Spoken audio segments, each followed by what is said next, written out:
ಪೋರ್ಚುಗೀಸರು ಯುದ್ಧ ನಡೆದಿರೋದು 2 ಬಾರಿ ಆದರೂ ದಾಳಿ ಮಾಡಿರೋದು 28-29 ಬಾರಿ ಬರುತ್ತೆ. ದುರಂತ ಏನಂತಂದರೆ ಆ ದಾಳಿಯಲ್ಲಿ ಅವ್ರು ಯಾವತ್ತೂ ಗೆದ್ದಿದ್ದೇ ಇಲ್ಲ. ಎಲ್ಲ 4-5 ಅಡಿ ಆಳ ಇದೆ, ಆದರೂ ಕೆಳಭಾಗದಲ್ಲಿ ಏನೇ ಇದ್ರೂ ಕಾಣಿಸುತ್ತೆ. ಒಂದು ಸಣ್ಣ ಮೀನು ಇರ್ಬೋದು ಅಥವಾ ಬೇರೆ ಬಣ್ಣದ ಕಲ್ಲು ಇರಬಹುದು, ಏನೇ ಇದ್ರೂ ಕಾಣಿಸುವಂತಹ ನೀರದು. ಇಲ್ಲೇ ಸ್ವಲ್ಪ ದೂರದಲ್ಲಿ ರಾಣಿ ಚೆನ್ನಭೈರಾದೇವಿ ದ್ವೀಪ ಅಂತ ಬರುತ್ತೆ. ತಾನು ಕೊಟ್ಟಿರ್ತಕ್ಕಂತಹ ಬಿಳಿಮೆಣಸಿಗೆ ಅಥವಾ ಕರಿಮೆಣಸಿಗೆ, ಕಾಳು ಮೆಣಸಿಗೆ ಪ್ರತಿಯಾಗಿ ಅಷ್ಟೇ ಪ್ರಮಾಣದ ಬೆಳ್ಳಿಯನ್ನು ತೆಗೆದುಕೊಳ್ತಾಳವಳು. ಹಾಗಾಗಿ ಇದನ್ನು ರಜತಪುರಿ ಅಂತಲೂ ಕರೀತಾರೆ. ನೇರವಾಗಿ 14 ದೇಶಗಳೊಂದಿಗೆ ನೇರವಾಗಿ ವ್ಯಾಪಾರ, ನೇರ ಸಂಪರ್ಕ. ಫಾರ್ ಎಕ್ಸಾಂಪಲು ಪರ್ಷಿಯಾದೊಂದಿಗೆ ನೇರ ವ್ಯಾಪಾರ. ಅವರಿಗೆ ಎಷ್ಟು ಸ್ವಾತಂತ್ರ್ಯ ಇತ್ತು ವ್ಯಾಪಾರಕ್ಕೆ ಅಂತಂದರೆ, ನಂಬಿಕೆ ಎಷ್ಟಿತ್ತು ಅಂತಂದರೆ, ಅವರ ಹಡಗುಗಳನ್ನು ಚೆಕ್ ಮಾಡ್ತಾ ಇರಲಿಲ್ಲ. ನೂರಾರು ಹೊಳೆಗಳು ಸೇರ್ತಾವೆ ಇದರಲ್ಲಿ ಕಾನೂರಿನ ಹೊಳೆ ಬರುತ್ತೆ, ದಬ್ಬೆಯ ಹೊಳೆ ಬರುತ್ತೆ, ಹಾಡುಗೇರಿಯ ಹಳ್ಳ ಸೇರುತ್ತೆ. ಇವೆಲ್ಲ ಹಳ್ಳಗಳು ಸೇರಿ ಸಂಧಿಸಿ ಈ ಕಲ್ಲುಕಟ್ಟೆ ಹೊಳೆ ಆಗುತ್ತೆ. ಇದಿಷ್ಟು ಭಾಗವನ್ನು ಮಾತ್ರ ನಾವು ಕಲ್ಲುಕಟ್ಟೆ ಅಂತ ಕರಿತೇವೆ. 1 ಕಿಲೋಮೀಟರ್ ವ್ಯಾಪ್ತಿಯಲ್ಲಿ. ಚೆನ್ನಭೈರಾದೇವಿಯ ವಿಚಾರದಲ್ಲಿ ನೀವು ಅಷ್ಟು ಸುಲಭವಾಗಿ ತಿಳ್ಕೊಳ್ಬೇಡ್ರಿ. ಅವಳು ವೀರಾಗ್ರಣಿಯವಳು. ಕೇವಲ ಬರೀ ಶಸ್ತ್ರಶಾಸ್ತ್ರವನ್ನಂತಲ್ಲ, ಬರೀ ವ್ಯವಹಾರದಲ್ಲೂ ಸಹ ಪಾರಂಗತಳಾಗಿದ್ದಾಳೆ. ಅವಳನ್ನು ನೀವು ಕೆಣಕೋದಕ್ಕೆ ಹೋಗಬೇಡ್ರಿ ಹೇಳ್ತಾರೆ. ಇಷ್ಟು ಅವರ ರಾಣಿ ಚೆನ್ನಭೈರಾದೇವಿಯ ಅಜ್ಜಿ ಫಾರಿನ್ಗೆ ಕನೆಕ್ಟ್ ಆಗಿದ್ದು ಹೇಗೆ ಸರ್? ಅವರು ಏನಾದರೂ ಫಾರಿನ್ ಕಂಟ್ರೀಸ್ಗೆ ಹೋಗಿ ಬಂದಿದ್ರು ಆವಾಗಿನ ಕಾಲದಲ್ಲಿ? ಯಾವ ರೀತಿಯಾಗಿ ರಾಯಭಾರಿಗಳನ್ನ ಹೇಗೆ ಕಳಿಸಿದ್ರು ಅಲ್ಲಿ ಭಾಷಾಂತರ ವ್ಯಕ್ತಿಗಳು ಅಂತ ಇರ್ತಾರೆ. ಫಾರ್ ಎಕ್ಸಾಂಪಲ್ಲು ಲೂಯಿಸ್ ಡೆ ಅಟೈಡೆ ಬಂದಾವಾಗ ಮತ್ತು ಈ ನಮ್ಮ ಪೀಟ್ರೋ ಡೆಲ್ಲವೆಲ್ಲೆ ಬಂದಾವಾಗ ಭಾಷೆಗಳನ್ನು ಪರಿವರ್ತನೆ ಮಾಡಿ ಕನ್ನಡಕ್ಕೆ ಕನ್ನಡದಲ್ಲಿ ಇರ್ತಕ್ಕಂಥದ್ದನ್ನು ಪೋರ್ಚುಗಲ್ ಭಾಷೆಗೆ ಕನ್ವರ್ಷನ್ ಮಾಡುವಂಥವ್ರು ಒಂದಿಷ್ಟು ಜನ ಇರ್ತಾರೆ. ಸೊ ಇದರಿಂದ ಏನಾಗತ್ತೆ ಅಂತಂದರೆ, ಭಾಷಾಂತರಿಗಳು ಅಂದರೆ ಬೇರೆ ಬೇರೆ ಭಾಷೆಯನ್ನು ಮಾತನಾಡುವಂಥವರು ಈ ಪ್ರದೇಶದಲ್ಲಿ ಆಲ್ರೆಡಿ ಇರ್ತಾರೆ. ಅವರನ್ನು ಬಳಸ್ಕೊಂಡು ಹೀಗೆ ವ್ಯವಹಾರವನ್ನು ನಾವು ಮಾಡಬೇಕು, ನೀನು ಇದಕ್ಕೆ ಸಂಬಂಧಪಟ್ಟ ಹಾಗೆ ರೂಪುರೇಷೆಗಳನ್ನು ಅವರಿಗೆ ಹೇಳಬೇಕು. ಈ ರೀತಿ ಪರಸ್ಪರ ವ್ಯಾಪಾರ ವ್ಯವಹಾರಗಳು ಪ್ರಾರಂಭದಲ್ಲಿ ಆರಂಭಗೊಳ್ತವೆ. ಹಾಗಾಗಿ ಪದುಮಲಾದೇವಿಯ ವ್ಯವಹಾರ ಇನಿಷಿಯೇಷನ್ ಆಗಿತ್ತು, ಅಂದರೆ ಪ್ರಾರಂಭವಾಗಿತ್ತು. ಅರೆ, ಪದುಮಲಾದೇವಿ ವ್ಯವಹಾರ ಮಾಡೋದಕ್ಕಿಂತ ಮುಂಚೆ ಫಾರಿನ್ ಕಂಟ್ರಿ ಜೊತೆ ರಾಜರು ಯಾರು ಅಟ್ಯಾಚ್ಮೆಂಟ್ ಇಟ್ಕೊಂಡಿರ್ಲಿಲ್ವಾ? ಹೇಗೆ? ಅಷ್ಟು ಪ್ರಮಾಣದ ಅಟ್ಯಾಚ್ಮೆಂಟ್ ಇರಲಿಲ್ಲ. ಏನು ನಾವು ಕ್ರಿಸ್ತ ಪೂರ್ವದಿಂದಲೂ ಸಾಂಬಾರು ಪದಾರ್ಥಗಳ ವ್ಯಾಪಾರ ವ್ಯವಹಾರ ಮಧ್ಯಪ್ರಾಚ್ಯ ದೇಶಗಳಿಗಿತ್ತು ಅನ್ನುವಂಥದ್ದನ್ನು ಕೇಳ್ಕೊಂಡಿದ್ದೀವಿ. ಆದರೆ ಸಮುದ್ರ ವ್ಯಾಪಾರ ವ್ಯವಹಾರ ಅನ್ನುವಂಥದ್ದು ಅಷ್ಟು ಪ್ರಮಾಣದಲ್ಲಿ ಇರಲಿಲ್ಲ. ಸಮುದ್ರ ಮಾರ್ಗವನ್ನು ನಾವು ಸುಲಭವಾಗಿ ಕಂಡುಕೊಂಡದ್ದವರಲ್ಲ. ಮೊದಲೇನಿದ್ರು ಕಣಿವೆಗಳ ಮುಖಾಂತರ ಹೋಗ್ತಾ ಇತ್ತು. ಆದರೆ ಯಾವಾಗ ಈ ವಾಸ್ಕೋಡಿಗಾಮ ಮಾರ್ಗವನ್ನು ಕಂಡುಹಿಡಿದ್ನಲ್ವಾ, ಆವಾಗ ಆ ವ್ಯಾಪಾರ ವ್ಯವಹಾರ ದೊಡ್ಡದಾಗಿ ಹೋಗ್ತಾ ಬಂತು.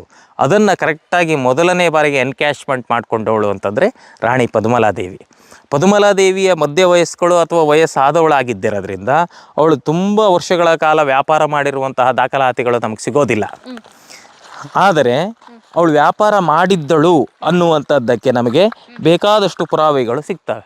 ಹಾಗಾಗಿ ಅದನ್ನು ನೋಡಿರ್ತಕ್ಕಂತಹ ಭೈರಾದೇವಿ ಇರ್ಬೋದು, ಮಕ್ಕಳಾಗಿರ್ತಕ್ಕಂಥ ಚೆನ್ನಾದೇವಿ ಇರ್ಬೋದು, ಕೊನೆಯ ಮಗಳಾಗಿರ್ತಕ್ಕಂಥ ಚೆನ್ನಭೈರಾದೇವಿ ಇರ್ಬೋದು, ಪದುಮಲಾದೇವಿ ಹಾಕಿಕೊಟ್ಟಂತಹ ಮಾರ್ಗವನ್ನೇ ಅನುಸರಿಸಿ ಮುಂದುವರಿತಾರೆ. ಹಾಗಾಗಿ ಒಂದರ್ಥದಲ್ಲಿ ರಾಣಿ ಚೆನ್ನಭೈರಾದೇವಿಗೆ ಮಾರ್ಗದರ್ಶಿ ಅಂತಂದರೆ ಪದುಮಲಾದೇವಿ. ಎಷ್ಟು ವರ್ಷಗಳ ಕಾಲ ಅವರು ಫಾರಿನ್ ಕಂಟ್ರೀಸ್ ಜೊತೆ ವ್ಯಾಪಾರ ವಹಿವಾಟು ಇಟ್ಕೊಂಡಿರ್ತಾರೆ ರಾಣಿ ಚೆನ್ನಭೈರಾದೇವಿ? ಅವಳು ಪ್ರಾರಂಭದಿಂದ 1606ರವರೆಗೂ ವ್ಯಾಪಾರ ವ್ಯವಹಾರವನ್ನು ಇಟ್ಕೊಂಡಿರ್ತಾಳೆ. ಆದರೆ ಬೇಸರದ ಸಂಗತಿ ಏನಪ್ಪ ಅಂತಂದರೆ, ಪೋರ್ಚುಗೀಸರು ಹೇಗಾದರೂ ಮಾಡಿ ಚೆನ್ನಭೈರಾದೇವಿಯನ್ನು ಸೋಲಿಸಬೇಕು ಅನ್ನುವಂಥ ಇಂಟೆನ್ಷನ್ ಪ್ರಾರಂಭದಿಂದಲೂ ಇತ್ತು. ಅದರ ಪರಿಣಾಮವಾಗಿಯೇ 1559, 1569, 70, 71ರ ಯುದ್ಧಗಳು. ಆ ಯುದ್ಧಗಳ ಪರಿಣಾಮ ಏನಾಯಿತು? ಪೋರ್ಚುಗೀಸರು ಹೀನಾಯವಾಗಿ ಸೋತೋಗ್ಬಿಡ್ತಾರೆ. ಸೋತಿರೋದ್ರ ನಂತರನೂ ಈಗ ನಮಗೂ ಮತ್ತು ಪಾಕಿಸ್ತಾನಕ್ಕೂ ಯುದ್ಧ ಆಗಿದ್ದು ಕೇವಲ 1962, 1947 ಇಷ್ಟನ್ನು ನಾವು ಗುರುತಿಸ್ತೇವೆ. ಮಧ್ಯೆ ಅವರು ದಾಳಿ ಮಾಡ್ತಾರಲ್ವ, ಅದನ್ನು ಯಾರು ನಾವು ನೆನಪು ಇಟ್ಕೊಳ್ಳೋದೇ ಇಲ್ಲ, ಅದನ್ನು ಯುದ್ಧ ಅಂತ ಪರಿಗಣಿಸೋದೇ ಇಲ್ಲ. ಹಾಗೆ ನಮ್ಮ ಕೆಲವು ಸಂಸ್ಥಾನದ ಮೇಲೆ ಅವರು ಆಗಾಗ ದಾಳಿ ಮಾಡ್ತಾ ಇರ್ತಾರೆ. ಒಟ್ಟು 27-28 ಬಾರಿ ದಾಳಿ ಮಾಡ್ತಾರೆ ಅವರು ಪೋರ್ಚುಗೀಸರು. ಯುದ್ಧ ನಡೆದಿರೋದು 2 ಬಾರಿ ಆದರೂ ದಾಳಿ ಮಾಡಿರೋದು 28-29 ಬಾರಿ ಬರುತ್ತೆ. 27, 28, 29 ಬಾರಿ ಬರುತ್ತೆ. ದುರಂತ ಏನಂತಂದರೆ, ಆ ದಾಳಿಯಲ್ಲಿ ಅವ್ರು ಯಾವತ್ತೂ ಗೆದ್ದಿದ್ದೇ ಇಲ್ಲ. 28 ಬಾರಿ ದಾಳಿಯಲ್ಲಿ ಗೆದ್ದಿರೋ ಉದಾಹರಣೆಗಳೇ ಇಲ್ಲ. ಹಾಗಾಗಿ ಗೆದ್ದಿರ್ತಕ್ಕಂತಹ ರಾಣಿಯ ಕುರಿತಾಗಿ ಅವ್ರಿಗೆ ಭಯ ಇರುತ್ತೆ. ನಾವು ಯಾವತ್ತೂ ಇವಳನ್ನು ಸೋಲಿಸ್ಲಿಕ್ಕೆ ಆಗೋದಿಲ್ಲ.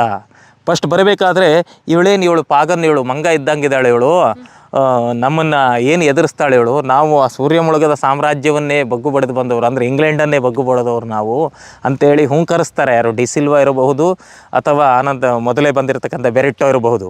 ಇಲ್ಲಿರ್ತಕ್ಕಂಥ ಸ್ಥಳೀಯ ಸೈನಿಕರು ಹೇಳ್ತಾರೆ, ನೋಡಿ ಚೆನ್ನಭೈರಾದೇವಿಯ ವಿಚಾರದಲ್ಲಿ ನೀವು ಅಷ್ಟು ಸುಲಭವಾಗಿ ತಿಳ್ಕೊಳ್ಬೇಡ್ರಿ, ಅವಳು ವೀರಾಗ್ರಣಿ, ಅವಳು ಕೇವಲ ಬರೀ ಶಸ್ತ್ರಶಾಸ್ತ್ರವನ್ನಂತಲ್ಲ, ಬರೀ ವ್ಯವಹಾರದಲ್ಲೂ ಸಹ ಪಾರಂಗತಳಾಗಿದ್ದಾಳೆ, ಅವಳನ್ನು ನೀವು ಕೆಣಕೋದಿಕ್ಕೆ ಹೋಗಬೇಡ್ರಿ ಹೇಳ್ತಾರೆ. ಬಟ್ ಅವನು ಹೊಸ ಬಿಸಿ, ಹೊಸ ರಕ್ತ, ಇಲ್ಲ ನಾನೇನಾದರೂ ಮಾಡಿ ಅವಳನ್ನು ಸೋಲಿಸ್ಬೇಕು, ನನ್ನ ಹೆಸರು ಕೀರ್ತಿ ಪತಾಕೆಯನ್ನು ಮೆರಿಬೇಕು, ನನ್ನ ಹೆಸರಲ್ಲಿ ಹೋಗಬೇಕು ಫಾರಿನಿಗೆ, ಪೋರ್ಚುಗಲ್ಲಿಗೆ ಅಂತಂದು ಹೇಳಿ ಅವ್ನು ಹಿಂದೆ ಮುಂದೆ ನೋಡೋದೇ ಇಲ್ಲ. ಬಂದವನೇ ಏನು ಮಾಡ್ತಾನೆ ಅಂತಂದರೆ ಹಡಗುಗಳನ್ನು ಸಮುದ್ರದಲ್ಲಿ ಗೋವಾದ ಮುಖಾಂತರ ಇಳಿಸಿ ಸೀದಾ ಬಸವರಾಜದುರ್ಗಕ್ಕೆ ಬಂದು ದಾಳಿ ಮಾಡ್ತಾನೆ. ಆ ಯುದ್ಧದ ಸನ್ನಿವೇಶವನ್ನು ಆಮೇಲೆ ಹೇಳ್ತೀನಿ ಏನಾಯಿತು ಅನ್ನುವಂಥದ್ದನ್ನು. ಹಾಗಾಗಿ ವ್ಯಾಪಾರ ವ್ಯವಹಾರ ಅನ್ನುವಂಥದ್ದು ಮೊದಲಿಂದ ಇದ್ರೂ ದೊಡ್ಡ ಪ್ರಮಾಣದಲ್ಲಿ ವ್ಯಾಪಾರ ವ್ಯವಹಾರ ನಡೆಸಿರೋಳು ರಾಣಿ ಚೆನ್ನಭೈರಾದೇವಿನೇ. ಕಾಳು ಮೆಣಸಿನ ಜೊತೆ ಏನೆಲ್ಲಾನು ಕೂಡ ಫಾರಿನ್ ಕಂಟ್ರೀಸ್ಗೆ ಇಲ್ಲಿಂದ ರಫ್ತಾಗ್ತಾ ಇತ್ತು, ಅಲ್ಲಿಂದ ಏನು ಆಮದಾಗ್ತಾ ಇತ್ತು? ಅಲ್ಲಿಂದ ಪ್ರಮುಖವಾಗಿ ಬೆಳ್ಳಿ ಮತ್ತು ಬಂಗಾರವೇ ಆಮದಾಗ್ತಾ ಇತ್ತು. ರಾಣಿ ಚೆನ್ನಭೈರಾದೇವಿ ಕಾಲದಲ್ಲಿ ಆವಾಗ ಅಲ್ಲಿ ಬೆಳ್ಳಿ ಏನಾಗುತ್ತೆ, ಯಥೇಚ್ಛವಾಗಿ ಅಲ್ಲಿ ಸಂಗ್ರಹ ಆಗತ್ತೆ. ದೊಡ್ಡ ಚಿನ್ನದ ಗಣಿಗಳು, ಬೆಳ್ಳಿಯ ಗಣಿಗಳು ಆಫ್ರಿಕಾದಲ್ಲಿ ಅವ್ರು ಕಂಡುಹಿಡ್ಕೊಂಡಿರ್ತಾರೆ. ಆಫ್ರಿಕಾ ಮತ್ತು ಅಮೆರಿಕಾದಲ್ಲಿ ದೊಡ್ಡ ಪ್ರಮಾಣದಲ್ಲಿ ಬೆಳ್ಳಿಯ ಗಣಿಗಳು ಬಂದಿರೋದ್ರಿಂದ ಬೆಳ್ಳಿ ಹೆಚ್ಚಿನ ಆವಕ ಆದೇಶಗಳಿಗಾಗತ್ತೆ, ಬೆಳ್ಳಿಯ ಮೌಲ್ಯ ಕುಸಿಯತ್ತೆ. ಆವಾಗ ಅದನ್ನೇ ಕರೆಕ್ಟಾಗಿ ಎನ್ಕ್ಯಾಶ್ ಮಾಡ್ಕೊಂಡವಳು ಈ ಚೆನ್ನಭೈರಾದೇವಿ. ತಾನು ಕೊಟ್ಟಿರ್ತಕ್ಕಂತಹ ಬಿಳಿಮೆಣಸಿಗೆ ಅಥವಾ ಕರಿಮೆಣಸಿಗೆ, ಕಾಳು ಮೆಣಸಿಗೆ ಪ್ರತಿಯಾಗಿ ಅಷ್ಟೇ ಪ್ರಮಾಣದ ಬೆಳ್ಳಿಯನ್ನು ತೆಗೆದುಕೊಳ್ತಾಳವಳು. ಹಾಗಾಗಿ ಇದನ್ನು ರಜತಪುರಿ ಅಂತಲೂ ಕರೀತಾರೆ. ಈ ಏನು ನಮ್ಮ ಗೇರುಸೊಪ್ಪ ಸಾಮ್ರಾಜ್ಯ ಇದೆಯಲ್ವಾ, ಇದಕ್ಕೆ ಹಲವು ಹೆಸರುಗಳಲ್ಲಿ ರಜತಪುರಿಯೂ ಸಹ ಒಂದು. ರಜತ ಅಂದರೆ ಬೆಳ್ಳಿ, ಹಾಗಾಗಿ ಬೆಳ್ಳಿ ಹೆಚ್ಚಿನ ಪ್ರಮಾಣದಲ್ಲಿ ಆವಕ ಆಗಿರೋದ್ರಿಂದ ಇದನ್ನು ರಜತಪುರಿ ಅಂತಲೂ ಸಹ ಕರೀತಾರೆ. ಎಲ್ಲಾದ್ರೂ ದಾಖಲೆ ಇದೆಯಾ ಸರ್, ಇಷ್ಟು ಪ್ರಮಾಣದಲ್ಲಿ ಇಷ್ಟು ವಹಿವಾಟು ನಡೆಸ್ತಾ ಇದ್ರು ಅಂತ ಏನಾದರೂ? ಅದ್ರ ಬಗ್ಗೆ ಶಾಸನಾತ್ಮಕ ಆಧಾರಗಳಿಲ್ಲ. ಒಂದು ವೇಳೆ ಆಧಾರಗಳು ಇವತ್ತು ಪೋರ್ಚುಗಲಲ್ಲಿ ಬಹಳಷ್ಟು ಪತ್ರ ವ್ಯವಹಾರಗಳಿದ್ದಾವೆ. ಆ ಪೋರ್ಚುಗಲ್ ಭಾಷೆಯಲ್ಲಿರ್ತಕ್ಕಂಥ ಪತ್ರಗಳನ್ನು ನಾವೇನಾದರೂ ರೀಡ್ ಮಾಡಿದೀವಿ ಅಂತಂದರೆ ಆಧಾರಗಳು ಖಂಡಿತವಾಗಿ ಸಿಗ್ತವೆ. ಎಷ್ಟು ದೇಶಗಳನ್ನೊಡನೆ ಇರುವ ವ್ಯಾಪಾರವನ್ನು ಇಟ್ಕೊಂಡಿರ್ತಾರೆ? ನೇರವಾಗಿ 14 ದೇಶಗಳೊಂದಿಗೆ ನೇರವಾಗಿ ವ್ಯಾಪಾರ, ನೇರ ಸಂಪರ್ಕ. ಫಾರ್ ಎಕ್ಸಾಂಪಲ್ ಪರ್ಷಿಯಾದೊಂದಿಗೆ ನೇರ ವ್ಯಾಪಾರ. ಅವರಿಗೆ ಎಷ್ಟು ಸ್ವಾತಂತ್ರ್ಯ ಇತ್ತು ವ್ಯಾಪಾರಕ್ಕೆ ಅಂತಂದರೆ, ನಂಬಿಕೆ ಎಷ್ಟಿತ್ತು ಅಂತಂದರೆ, ಅವರ ಹಡಗುಗಳನ್ನು ಚೆಕ್ ಮಾಡ್ತಾ ಇರಲಿಲ್ಲ.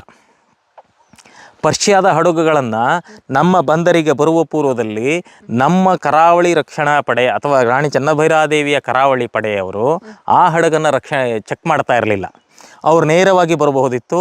ಬಂದಿರುವಂತಹ ಲೆಕ್ಕಪತ್ರಾನುಸಾರ ತಮಗೆ ಬೇಕಾಗಿರುವಂತಹ ಸಾಂಬಾರು ಪದಾರ್ಥಗಳನ್ನು ತಾವು ಹಾಕೊಳ್ಬೋದಿತ್ತು. ಇಲ್ಲಿಂದ ಅದಕ್ಕೆ ಅನುಗುಣವಾಗಿ ಅವ್ರು ಹೋಗ್ಬೋದಿತ್ತು. ಅಷ್ಟೊಂದು ಸ್ವಾತಂತ್ರ್ಯವನ್ನು ಸಹ ಕೆಲವು ದೇಶಗಳಿಗೆ ಕೊಟ್ಟಿದ್ಲು. ಆದರೆ ಪೋರ್ಚುಗಲ್ಲಿಗೆ ಆ ಸ್ವಾತಂತ್ರ್ಯ ಇರಲಿಲ್ಲ. ಅವ್ರು ಏನೇ ಇದ್ದರೂ ಗೋವಾದಲ್ಲೇ ಅವ್ರ ಸಾಮ್ರಾಜ್ಯವನ್ನು ಆಳ್ವಿಕೆ ಮಾಡಬೇಕೇ ಹೊರತು ನಮ್ಮಲ್ಲಿ ಆ ಮಟ್ಟದ ಸ್ವಾತಂತ್ರ್ಯವನ್ನು ಅವರಿಗೆ ಯಾವುದೇ ಕಾರಣಕ್ಕೂ ರಾಣಿ ಚೆನ್ನಭೈರಾದೇವಿ ಕೊಡಲಿಲ್ಲ. ನೋಡಿ, ಇಲ್ಲಿ ಕಾಣಿಸ್ತಾ ಇದೆಯಲ್ವಾ, ಇದು ಕಲ್ಲುಕಟ್ಟೆಯ ಹೊಳೆಯ ನೀರು. ಇದಕ್ಕೆ ನೂರಾರು ಹೊಳೆಗಳು ಸೇರ್ತಾವೆ. ಇದರಲ್ಲಿ ಕಾನೂರಿನ ಹೊಳೆ ಬರುತ್ತೆ, ದಬ್ಬೆಯ ಹೊಳೆ ಬರುತ್ತೆ. ದಬ್ಬೆಯ ತುಂಬ ಹಳ್ಳಗಳ ಹೆಸರಿಗೆ ನೆನಪಿಗೆ ಬರ್ತಾ ಇಲ್ಲ. ಹಾಡುಗೇರಿಯ ಹಳ್ಳ ಸೇರುತ್ತೆ. ಇವೆಲ್ಲ ಹಳ್ಳಗಳು ಸೇರಿ ಸಂಧಿಸಿ ಈ ಕಲ್ಲುಕಟ್ಟೆ ಹೊಳೆ ಆಗುತ್ತೆ. ಇದಿಷ್ಟು ಭಾಗವನ್ನು ಮಾತ್ರ ನಾವು ಕಲ್ಲುಕಟ್ಟೆ ಅಂತ ಕರಿತೇವೆ, 1 ಕಿಲೋಮೀಟರ್ ವ್ಯಾಪ್ತಿಯಲ್ಲಿ. ಯಾಕೆ ಕಲ್ಲುಕಟ್ಟೆ ಅಂತ ಹೇಳಿ ಕರಿತೇವೆ ಅಂತಂದರೆ ಈಗಾಗಲೇ ನಾನು ಹೇಳಿದ್ದೇನೆ. ಹೌದು, ಫುಲ್ ಕಲ್ಲೇ ಇದೆ. ಇದನ್ನು ಎತ್ತರದಲ್ಲಿ ಇಡ್ತಾ ಇದ್ರು. ಈ ಕಲ್ಲುಗಳನ್ನು ಸಂಗ್ರಹ ಮಾಡಿ ಒಂದು ಕಟ್ಟೆ ರೌಂಡ್ ಆಕೃತಿಯಲ್ಲಿ ಕಟ್ಟಿ ಎಲ್ಲಿ ನೀರು ನಿಲ್ಲತ್ತೋ ಅಲ್ಲಿಗೆ ಇಡ್ತಾ ಇದ್ರು. ಈಗಲೂ ಸಹ ಇಳಿತಾ ಬರುತ್ತೆ. ಆದರೆ ಈಗ ಯಾಕೆ ಡೌನ್ ಆಗಿದೆ ಅಂತಂದರೆ ಗೇರುಸೊಪ್ಪ ಡ್ಯಾಮ್ ಆಗಿದೆ. ಮಧ್ಯಾಹ್ನ 12 ಗಂಟೆ ಅಂತಂದರೆ ಇಲ್ಲೆಲ್ಲ ನಾವು ಬರಲಿಕ್ಕಾಗೋದಿಲ್ಲ. ಇಲ್ಲಿ 15 ಅಡಿ ಆಳ ಎತ್ತರದಲ್ಲಿ ಇರ್ತಿತ್ತು. ಇಲ್ಲಿ ನೀರು 15 ಅಡಿ ಎತ್ತರದಲ್ಲಿ ಇರ್ತಾಯಿತ್ತು. ಮಧ್ಯಾಹ್ನ 3 ಗಂಟೆ ಅಂತಂದರೆ ಇಷ್ಟೇ ನೀರು ಇರ್ತಾಯಿತ್ತು, ಅಷ್ಟು ವಾಪಸ್ ಹೋಗ್ತಾ ಇತ್ತು. ಹಾಗಾಗಿ ಇದನ್ನು ಕಲ್ಲುಕಟ್ಟೆ. ಆಮೇಲೆ ಈ ನೀರಿನ ವಿಶೇಷತೆ ಏನಪ್ಪ ಅಂತಂದರೆ, ಇಲ್ಲಿಗೆ ಬರುವಲ್ಲಿವರೆಗೂ ಇದು ಕಾಡಲ್ಲೇ ಹರಿಯುತ್ತೆ.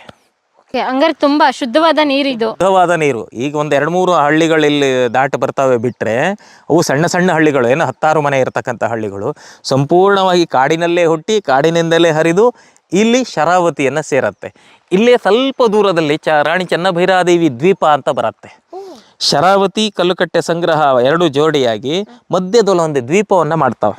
ಅಲ್ಲಿಗೆ ಹೋಗ್ಬಹುದಾ? ಅಲ್ಲಿಗೆ ಈಗ ಹೋಗೋದು ಕಷ್ಟ, ಅದಕ್ಕೆ ದೋಣಿ ಮಾಡ್ಕೊಳ್ಳೋದು. ಅಲ್ಲಿ ಏನೂ ಇಲ್ಲ, ಬರೀ ಕಾಡು ಮಾತ್ರ. ಅದು ಮಧ್ಯ ದ್ವೀಪ, ಅದನ್ನು ಚೆನ್ನಭೈರಾದೇವಿ ದ್ವೀಪ ಅಂತಲೇ ಕರೀತಾರೆ. ಏನು ವಿಶೇಷತೆ ಇಲ್ಲ. ಮೊದಲ ತೋಟ ಆಗಿತ್ತು, ಈ ಕಾಡಾಗಿದೆ.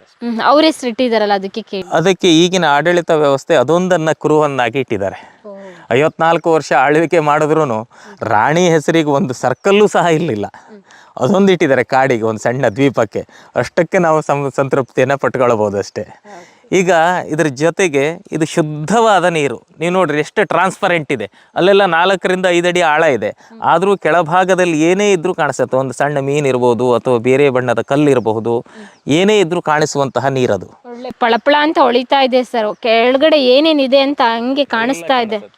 ಹೀಗೆ ಇದ್ರ ಜೊತೆಗೆ ಇನ್ನೂ ಹಲವಾರು ಕುರುಹುಗಳಿದ್ದಾವೆ. ಇದಕ್ಕೆ ಸಂಬಂಧಪಟ್ಟ ಒಂದೆರಡು ಮನೆತನಗಳು ಉಳಿದಿದ್ದಾವೆ. ಆಮೇಲೆ ಇದಕ್ಕೆ ಸಂಬಂಧಪಟ್ಟಂತಹ ಕೆಲವೊಂದು ಯುದ್ಧ ಭೂಮಿಗಳಿದ್ದಾವೆ, ಕೋಟೆಗಳಿದ್ದಾವೆ, ಅಲ್ಲಿ ನಡೆದಿರತಕ್ಕಂತಹ ಘಟನಾವಳಿಗಳಿದ್ದಾವೆ, ಅದಕ್ಕೆ ಸಂಬಂಧಪಟ್ಟ ಕಥೆಗಳಿದ್ದಾವೆ, ಜನಮಾನಸದ ಕಥೆಗಳಿದ್ದಾವೆ, ಶಾಸನಾತ್ಮಕ ಆಧಾರಗಳಿದ್ದಾವೆ. ಎಲ್ಲವನ್ನು ಹಂತ ಹಂತವಾಗಿ ನಿಮಗೆ ನಾನು ಒಂದೊಂದೇ ತೋರಿಸ್ತೇನೆ. ಬನ್ನಿ ಹೋಗೋಣ. ಬನ್ನಿ ಸರ್.